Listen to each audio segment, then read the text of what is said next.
Hello, j'espère que vous allez bien. Donc aujourd'hui on se retrouve pour une nouvelle vidéo. On va réaliser une jupe longue avec fente sur le côté droit. Et si jamais elle se ferme avec une croisure et un petit laçage au niveau également du côté droit. Donc elle n'est pas du tout difficile à réaliser, c'est assez basique comme création. Ce que j'ai utilisé comme textile, c'est un jersey de coton. Du coup il est imprimé avec des fleurs. J'ai utilisé également du thermocollant blanc vu que mon tissu était assez clair. Du fil de la même couleur, et des œillets. Je vous mettrai juste ici les œillets du coup que j'ai utilisé avec la dimension. Et c'est à peu près tout. Ce que j'ai utilisé comme machine pour pouvoir la monter, c'est une surjeteuse et une machine à coudre. Si vous n'avez pas de surjeteuse, vous faites un point zigzag et vous assemblez directement. Ça, il n'y a pas trop de soucis à ce niveau-là. Le surjet, c'est juste une sorte de finition. Et c'est tout, du coup je peux vous laisser avec la suite.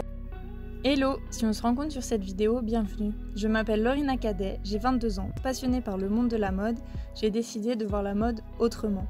Pour moi, la mode est un art, c'est quelque chose dont on va prendre soin, avec des savoir-faire qui sont transmis de génération en génération. On vit dans un monde où la surconsommation de la mode est très, voire trop présente. J'ai donc décidé de vous montrer une autre vision de la mode, une mode qui pense à la terre. Le but de cette chaîne est donc de te montrer que l'on peut consommer autrement en faisant soi-même, en prenant des marques respectueuses de l'environnement, en achetant de seconde main ou en faisant faire local. Bienvenue dans ma vision. Pour commencer, on va faire nos patrons devant et dos de la jupe. Donc vous devez mesurer votre tour de taille, puis diviser cette valeur par 2 et ensuite rediviser la valeur obtenue par 2. Suite à ça, on va tracer une ligne droite à la verticale qui sera notre milieu dos ou devant selon ce que vous êtes en train de faire, mais pour nous ce sera le milieu dos. Donc vous prenez la valeur de votre taille qu'on a divisée et vous tracez une perpendiculaire au sommet de votre milieu dos. Et à cette ligne, vous allez ajouter la valeur de pince. Donc pour moi, je vais rajouter 3 cm vu que ma pince est de 3 cm. Ensuite, on va diviser la ligne qu'on vient de tracer perpendiculaire en deux. Et à l'endroit de notre division, on va tracer une perpendiculaire qui va partir vers le bas et ce sera le milieu de notre pince. Pour cette ligne, vous faites la valeur que vous souhaitez. Si vous voulez qu'elle soit plus ou moins longue, c'est comme vous le souhaitez. Et de chaque côté de cette ligne, on va répartir la valeur de notre pince. Donc moi, vu qu'elle fait 3 cm, je vais mettre 1,5 de chaque côté. Et de ces points, on va tracer des lignes droites, des lignes qui vont descendre au bas de notre ligne perpendiculaire afin de fermer la pince correctement. Suite à ça, vous allez mesurer l'espace entre votre ligne de taille et votre ligne de hanche et vous allez le marquer sur le patron. Et ensuite, vous allez mesurer votre tour de hanche et vous allez faire exactement le même calcul qu'on a fait pour votre tour de taille. Et ensuite, vous allez tracer une ligne perpendiculaire à l'endroit où est placée votre ligne de hanche. Une fois que vous avez tracé votre ligne de hanche, il vous reste tout simplement à tracer le côté de votre jupe. Donc vous devez commencer du bout de votre ligne de taille et rejoindre le bout de votre ligne de hanche. Ça vous fera quelque chose d'assez droit et vous allez le retravailler de façon à ce qu'il y ait une petite courbe pour que ça épouse correctement les formes de votre corps. Vous allez ensuite descendre cette ligne de côté de la longueur que vous voulez. Moi je sais que cette ligne est assez longue vu que c'est une jupe qui est quand même assez longue. Et vous allez ensuite reporter cette valeur au niveau de la longueur sur le milieu dos de façon à ce que ce soit exactement la même longueur et faire rejoindre ces deux lignes pour terminer notre jupe. Une fois ceci est terminé, vous allez décalquer du coup ce premier côté pour avoir le deuxième de façon à ce que votre dos soit en entier et n'oubliez surtout pas de décalquer la pince. Une fois que tout ceci est terminé, il nous reste la croisure et la fente à tracer sur le patron. Donc moi j'ai décidé de faire la croisure et la fente du même côté, donc sur le côté droit. Et pour ce faire, c'est très simple. Déjà, la croisure, il faut rajouter une valeur. Donc moi j'ai rajouté 8 cm, de façon à ce qu'il y ait quand même une assez grosse croisure. Vous pouvez faire plus ou faire moins, hein, c'est comme vous le souhaitez. Et j'ai rajouté 8 cm du coup tout le long de mon côté droit. Une fois ceci fait, je vais mesurer combien je veux que mon côté fasse de longueur fermée pour pouvoir marquer le début de ma fente. Et tout en bas de ma jupe, je vais décaler vers l'intérieur, moi j'ai décalé de 5 cm pour marquer la fin de ma fente. Donc depuis le côté, pas depuis la croisure, hein, depuis le côté, et décaler vraiment vers l'intérieur.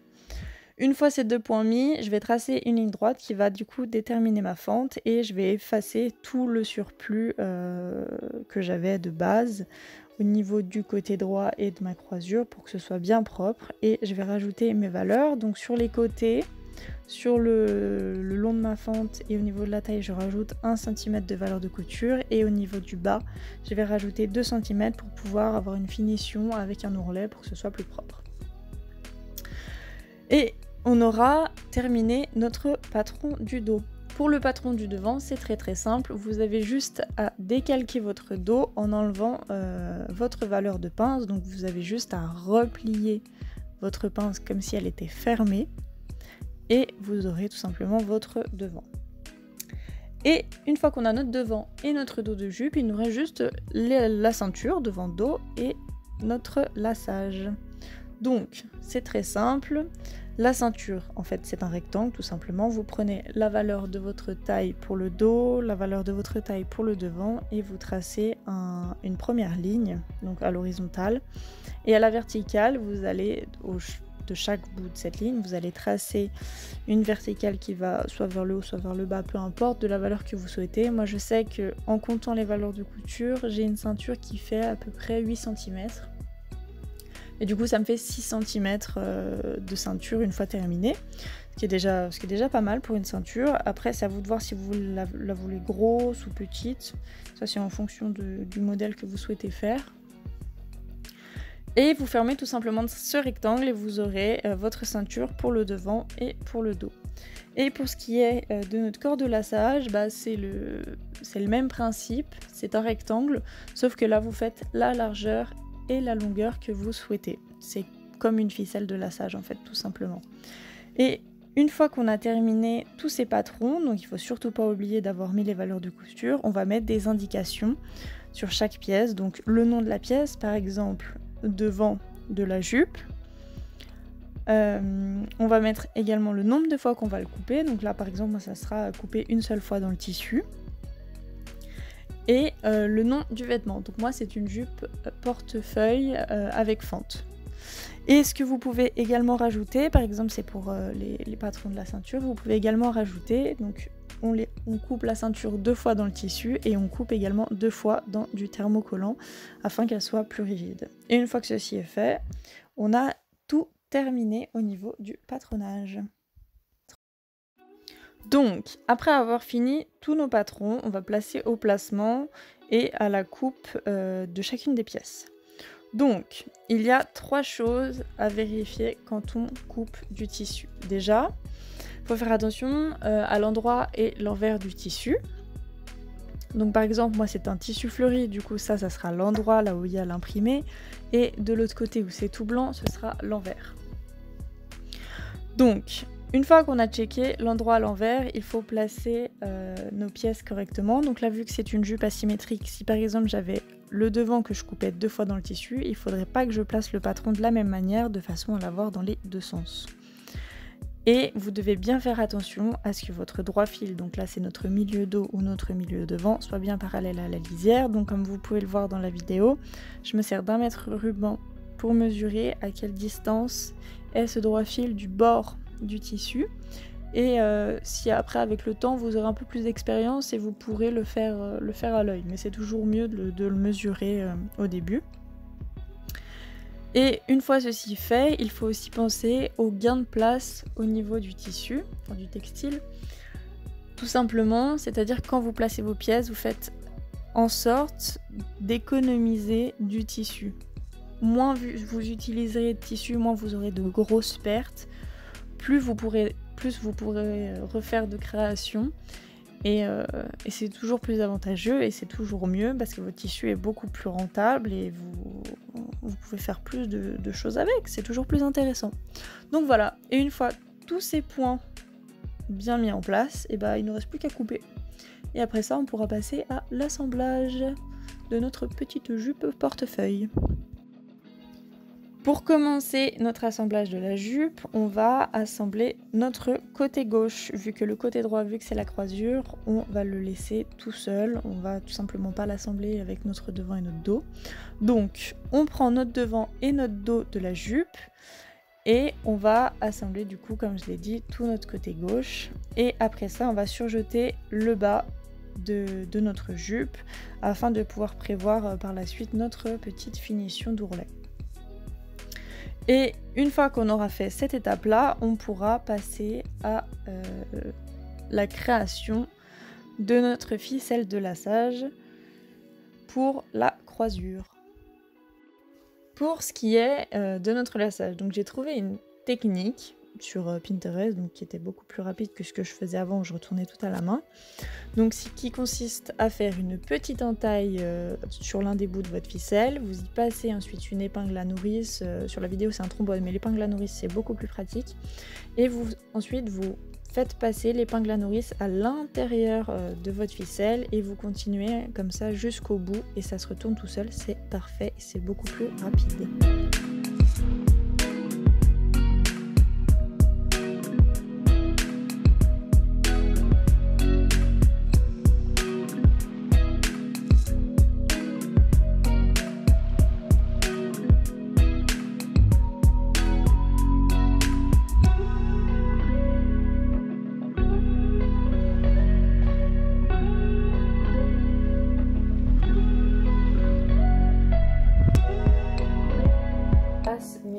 Donc mes pinces, il faut savoir que je couds sur l'envers, donc tout d'abord j'ai cranté mon tissu là où mes pinces elles commencent et j'ai mis l'épingle là où elle se termine.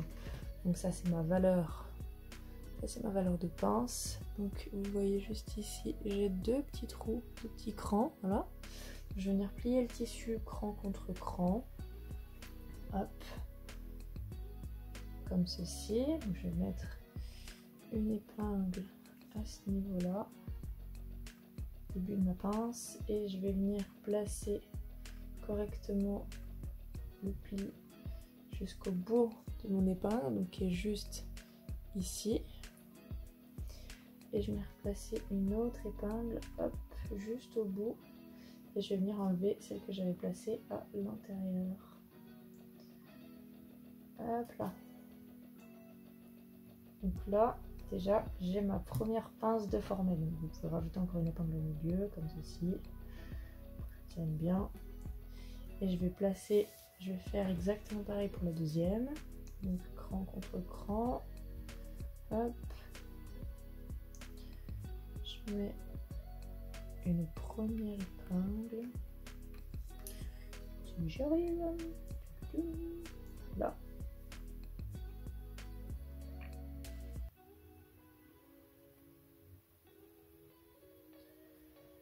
Très simple. Hop. Donc on part de là où il y a les deux crans. Alors, je vais rapprocher la caméra, vous verrez mieux. Donc on part de là où il y a les deux crans. Donc les deux crans sont juste ici. Hop. Départ de ma pince. Je vais placer mon pied avec mon aiguille. Je fais un point d'arrêt. Donc c'est avant ou en arrière, hein, si je vais. Hop. Là je peux. J'enfonce mon aiguille dans le tissu, j'enlève mon épingle. Et du coup je vais venir. Hop. Je vais venir jusqu'à mon point à la fin de mon pli juste ici, mais je vais venir en mourant. Hop. Comme ceci. Je vais mourir le long du tissu pour arriver ici, que ça parte dans le vide en fait. Si jamais, vous pouvez tracer un trait à la craie tailleur, hop, comme ceci, jusqu'ici en mourant pour vous aider, si vous n'avez pas du premier coup.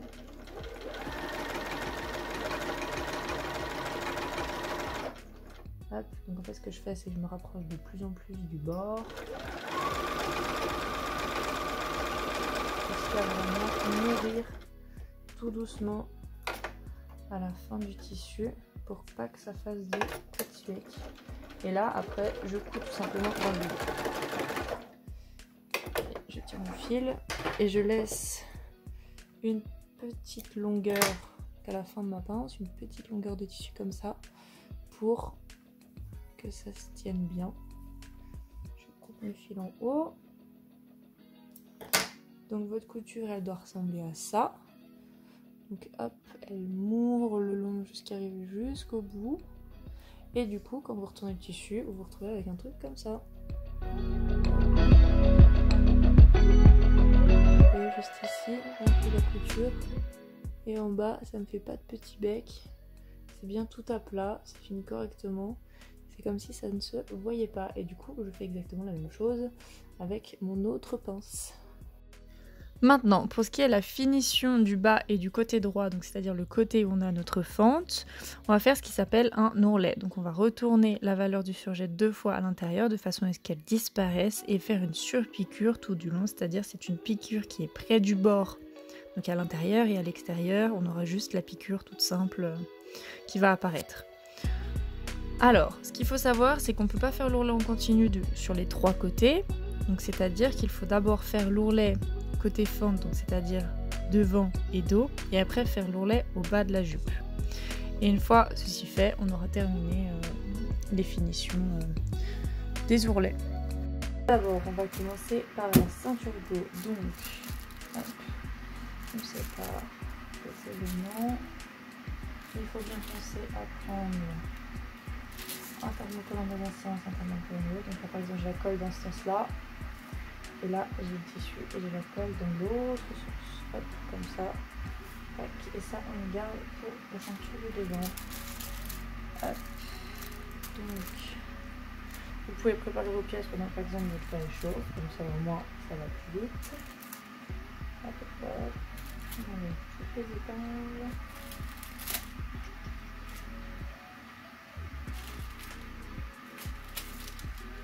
Et on prend notre tissu. Donc, vu que c'est un rectangle, peu importe en soi, je le découpais sur le tissu. Mais si vous avez une ceinture par exemple qui n'est pas forcément dans le même sens pour le devant le dos, il faut bien faire attention à comment vous y mettez. Donc on le met dans le sens. Hop. Et hop. On met le thermocollant sur l'envers, donc là où on n'a pas le print. On met bien la colle du côté là. De ce côté là, hop, on place correctement de façon à bien enlever tout le tissu. N'hésitez pas à tout replacer si jamais c'est pas mis. Tissu bien à plat, hop. Donc voilà pourquoi je vous disais qu'il fallait prévoir de la marge, parce que comme ça vous pouvez bien ajuster. Et on fait pareil ici. Donc pour le thermocollant, ce qu'il faut savoir, c'est que pour le faire passer, on n'utilise pas de vapeur. Ce n'est pas du tout la peine. C'est juste la chaleur du fer. Donc là j'ai mon fer, donc vous le réglez à la température que vous voulez. Moi je le règle sur le coton parce que c'est ce qui marche le mieux pour le thermocollant. Et vous allez déposer votre fer comme ceci et vous comptez 10 secondes. 1, 2, 3, 4, 5, 6, 7, 8, 9, 10. Vous enlevez, vous vérifiez la chaleur, vous vérifiez que ce soit bien thermocollé et vous décollez. Par contre que ça ne reste pas collé sur votre planche. C'est pas la couture.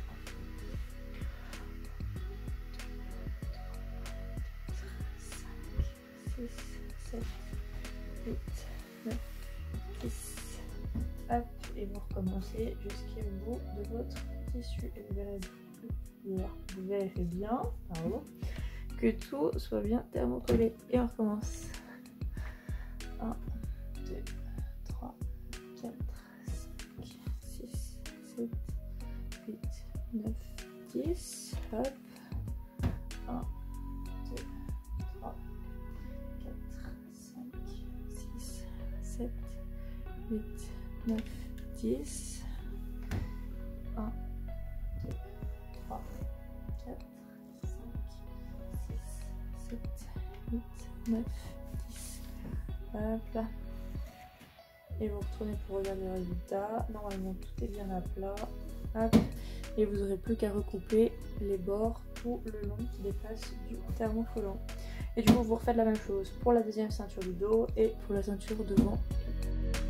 Après, on va passer au montage de la ceinture, donc c'est un peu plus long mais pas plus difficile.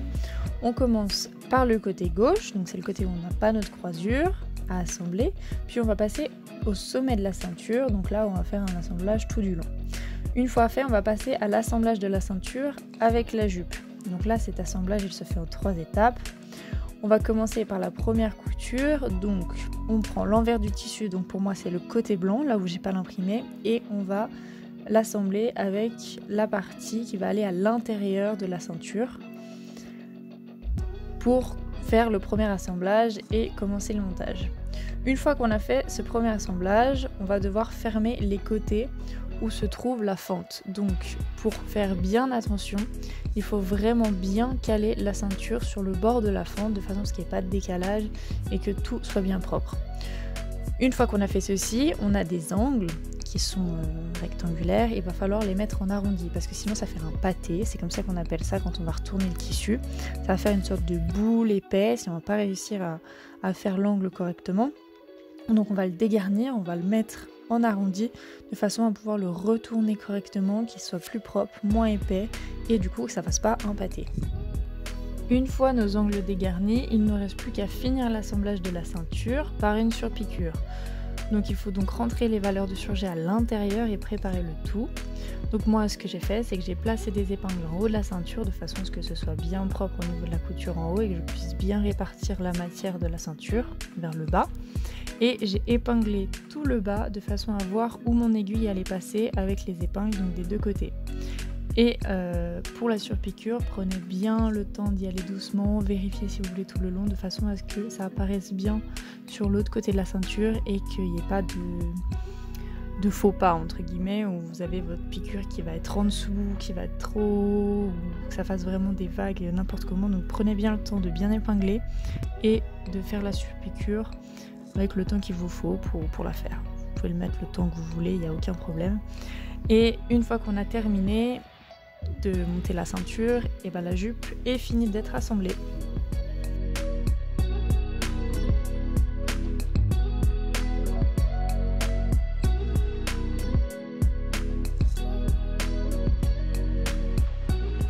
Maintenant qu'on a terminé de monter notre ceinture à notre jupe, la jupe est terminée et il ne reste plus qu'à poser les œillets. Donc pour poser les œillets, ce qu'il faut faire déjà, c'est que vous devez aligner correctement votre dos et votre devant, épingler correctement où est-ce que vous voulez placer vos œillets pour que tout corresponde et que le laçage se passe comme il faut. Alors, j'avais déjà posé des œillets avant et cette fois-ci, je me suis dit je vais changer, je vais utiliser un embout en plastique, je voulais essayer parce qu'ils vendaient ça avec les œillets que j'ai achetés, plutôt que d'habitude j'utilise un embout en métal. Et il s'est passé que l'embout s'est cassé, s'est déformé, du coup il a fallu que mon copain retravaille l'embout pour pas que ça ait un rendu ignoble et que l'œillet soit propre tout simplement. Donc j'ai mis un petit peu plus de temps que d'habitude. Et si jamais c'est la première fois que vous posez des œillets, faites toujours un test avant. Ça vous entraîne, ça vous montre dans quel sens le poser parce qu'il y a un sens au niveau des deux parties qui vont ensemble. Et comme ça vous savez et vous faites le résultat final mieux parce que si vous vous trompez vous pouvez pas les enlever et vous avez un trou dans le tissu. Du coup c'est assez embêtant. Donc, alors ce que j'ai fait, c'est que j'ai fait le trou avec cette pince. Je me suis servi de ça pour caler correctement l'œillet et j'ai tapé avec le marteau dessus. Et du coup, le résultat, ça donne ceci.